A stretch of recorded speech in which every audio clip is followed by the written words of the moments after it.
কাঁচা পেঁপে দিয়ে যে এত মজার নাড়ু বানানো যায় তা আগে জানতাম না। তা আমি নারকেলের নাড়ু খাওয়া বাদ দিয়ে সস্তার পেঁপের নাড়ু খাওয়া শুরু করে দিয়েছি। বিশ্বাস করুন এটা খেতে এতটা মজার যে নারকেলের নাড়ু একদম ফেল হয়ে যাবে। আসসালামু আলাইকুম everyone, welcome back to my video. আজকে আপনাদের সাথে আমি খুবই সহজে পেঁপে দিয়ে নাড়ুর রেসিপি শেয়ার করব। তো চলুন কথা না বাড়িয়ে ভিডিওতে যাওয়া যাক। তার জন্য আমি নিয়ে নিচ্ছি 500 গ্রাম একটা পেঁপে। এখন এই পেঁপের খোসাটা আমি ছাড়িয়ে নিচ্ছি। পুরো পেঁপেটাকে আমি একটা পিলারের সাহায্যে খুব ভালো মতো খোসাটা ছাড়িয়ে নিচ্ছি। আর এখন খোসাগুলোকে ফেলে দিব। তারপর এই পেঁপের মুখের যে অংশটা আছে ওইটা ছুরি দিয়ে কেটে নিচ্ছি। তারপর এই পেঁপেটাকে দুইটা ভাগে ভাগ করে নিব। অবশ্যই পেঁপেটা খুব ভালো মতো ধুয়ে নিতে হবে। এরপর মাঝখানের যে এক্সট্রা আবরণ আছে আর যে বিচিগুলো আছে ওগুলোকে আমি চামচের সাহায্যে এরকমভাবে উঠিয়ে নিচ্ছি। দুইটা পেঁপের মধ্যেই সেমভাবে করে নেওয়ার পর তারপর এই পেঁপেগুলোকে খুব সুন্দর মতো ছুরি দিয়ে টুকরা টুকরা করে কেটে নিতে হবে। এতে করে আমরা এগুলোকে গ্রেট করার সময় খুব সুন্দর সুবিধা হবে। তো এটাকে আমি একটা পেঁপেকে 3টা ভাগে ভাগ করে নিয়েছি। এরপর একটা গ্রেটার নিয়ে নিচ্ছি। গ্রেটারের মধ্যে সবচেয়ে ছোট যে অংশটা আছে ওই অংশটা দিয়ে আমি পুরো পেঁপেটাকে খুব সুন্দর মতো গ্রেট করে নিচ্ছি। ছোট অংশটা দিয়ে করলে দেখতে খুবই সুন্দর লাগে। দেখতে তো পাচ্ছেন। তো সম্পূর্ণ পেঁপেটা গ্রেট করা নেওয়া হয়ে গিয়েছে।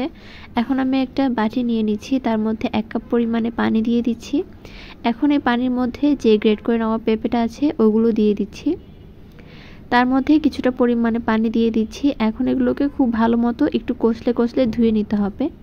কিছুক্ষণ ভালো মতো কষলিয়ে ধুয়ে নেওয়ার পর হাতের সাহায্যে আমি এগুলোকে চিপে পানিটা বের করে এরপর এগুলোকে আরেকটা পাত্রের মধ্যে নিয়ে নিচ্ছি। দেখতেই তো পাচ্ছেন পানিটা একদম ছড়িয়ে তারপর আমি নিয়ে নিচ্ছি।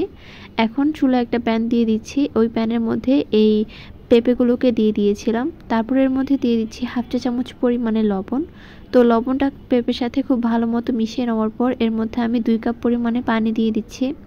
তারপর ঢাকনা লাগিয়ে রেখে দিব। এটাকে আমি 5 মিনিটের মতো সিদ্ধ করে নিচ্ছি। এটাকে কিন্তু একদম 100% সিদ্ধ করা যাবে না, নাহলে কিন্তু এগুলো পুরো ভর্তা হয়ে যাবে। তো এগুলোকে কিন্তু আমি প্রায় 50%-এর মতো সিদ্ধ করে নিয়েছি।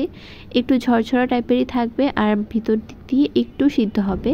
তো এখন এগুলোকে একটা চালের মধ্যে ছেঁকে নিচ্ছি আর দেখতেই পাচ্ছেন কীরকম সিদ্ধ হয়েছে।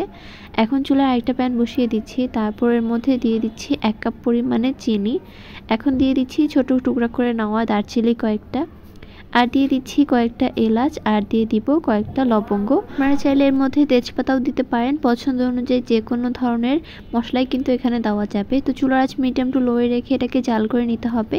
আর দেখতেই পারবেন এটা খুব সুন্দর মতো ক্যারামেল হয়ে যাবে। ক্যারামেলের কালারটা যখন হালকা বাদামি চলে আসবে তখন এখানের মধ্যে আমাদের সিদ্ধ করে রাখা পেঁপেটা দিয়ে দিতে হবে। দেখতেই পাচ্ছেন পেঁপে দেওয়ার সাথে সাথেই কিন্তু আমি এগুলোকে খুব ভালো মতো নেড়েচেড়ে মিশিয়ে নিচ্ছি।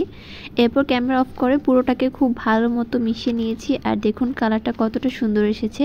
এটা কিন্তু একদম ক্যারামেলের কালারটা এসেছে পেঁপের মধ্যে। এতে কিন্তু আর এক্সট্রা কোনো ফুড কালারও ইউজ করা হয়নি। তো সম্পূর্ণটা খুব ভালো মতো জাল করে নেওয়া হয়ে গিয়েছে। যখন পানিটা একদম শুকিয়ে যাবে চুলা থেকে নামিয়ে নিচ্ছি। এরপর যখন ঠান্ডা হয়ে যাবে তখন আমি 1 টেবিল চামচ করে মেপে তারপর এগুলোকে নাড়ু শেপ দিয়ে নিচ্ছি। এটার মধ্যে যে গোটা মশলাগুলো আমরা দিয়েছিলাম ওগুলো কিন্তু বেছে নিতে হবে। তো দেখতেই পাচ্ছেন সবগুলো নাড়ু বানানো শেষ। এখন এগুলোকে ডেকোরেশন করে নিব। দেখতেই তো পাচ্ছেন নাড়ুগুলো কতটা লোভনীয় হয়েছে। আমি কয়েকটা আপনাদের সাথে ভেঙেও শেয়ার করেছি। অনেক বেশি লোভনীয় আর খেতেও কিন্তু অনেক বেশি মজার ছিল। আপনারাও চাইলে কিন্তু বাসায় এরকম নাড়ু বানিয়ে পরিবেশন করতে পারেন। নারকেলের নাড়ু থেকে কিন্তু এটা অনেকটা সাশ্রয়ী আর এখন ভরপুর পেঁপে সিজন রয়েছে। আপনারাও চাইলে ট্রাই করতে পারেন। আল্লাহ হাফেজ।